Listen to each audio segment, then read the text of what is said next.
Well, the preparations for the survival campout are underway.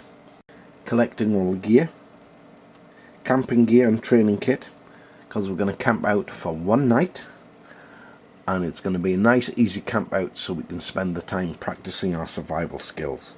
In the local semi-mature wood, I'm looking for dry deadfall or standing dead wood for fuel.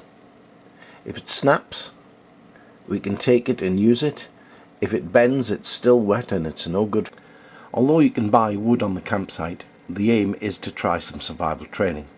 So I have got some wood myself and I'm letting it dry. The priority is to get the small, thin twigs to use as kindling. Rather than spend a lot of money buying a stainless steel cooking pot, I went to the charity shop and bought an old biscuit tin.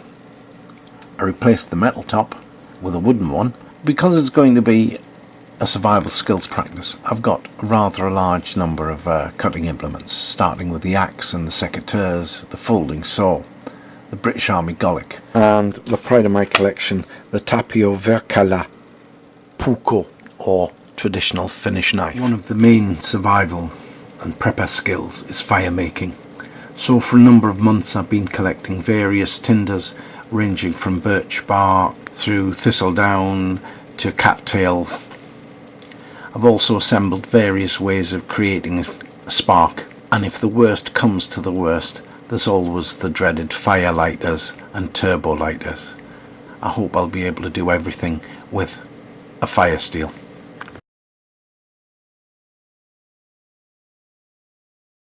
Well, here we are at the campsite where you can have a wood fire. Got shed loads of gear. Only took 3 trips from the car, but we've got so much gear, so A, we can have a good camping experience, and B, we can practice our survival and prepping skills. Right, well, we've got the campsite set up. Tent's got the beds in. Camper mats are busy inflating. Everything's under cover. Chairs are ready for a nice sit down, and the lamp's ready to put on its proper stand. So about an hour's work, because we haven't put this tent up for about 25 years.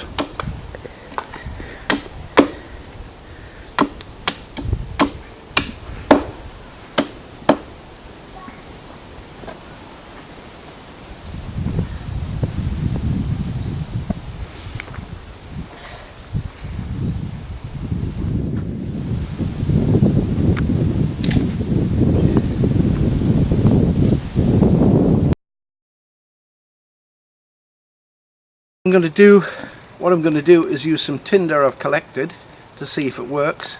If not, it's going to be the lighter and the fire lighters, but we'll give it a go. Right, okay, let's try it again.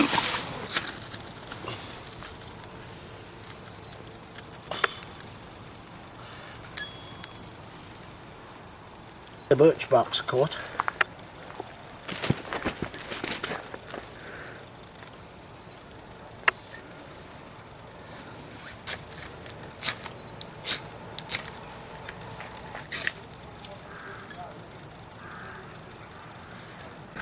Well, with the use of a firelighter or two, we've got the thing blazing inside about 30 seconds.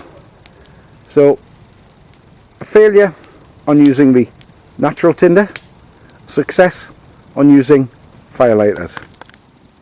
And as we can see, it's dark, the fire's going well, everybody's having a good time. It's lovely and warm. It's a great atmosphere. Alright, it was a bit of a disappointment that we couldn't light it with a tinder. We had to use firelighters. But we've cooked and we've eaten. We've had a good time.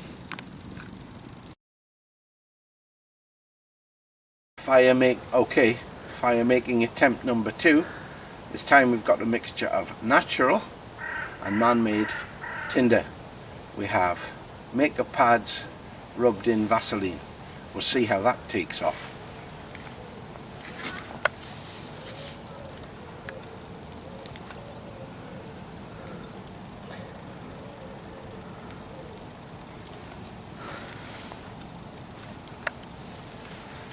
We've also got pine cones in amongst the thin twigs, so we'll see how that's going. At least it seems to have started. Now let's just hope it doesn't get blown out. So we've put on some extra thicker wood to build up the fire to get a nice base, and then in a few minutes we'll put on the really thick stuff and then we'll cook on that. Well, the fire's working well and we've got our first set of bacon done. The second lot's coming up, so it's going to be a really good breakfast this morning. Just cleaned out the stainless steel biscuit tin from the charity shop, which worked extremely well as a stewing pan and a hell of a lot cheaper than buying a custom made one. Here comes the second set of bacon and it's looking really, really good.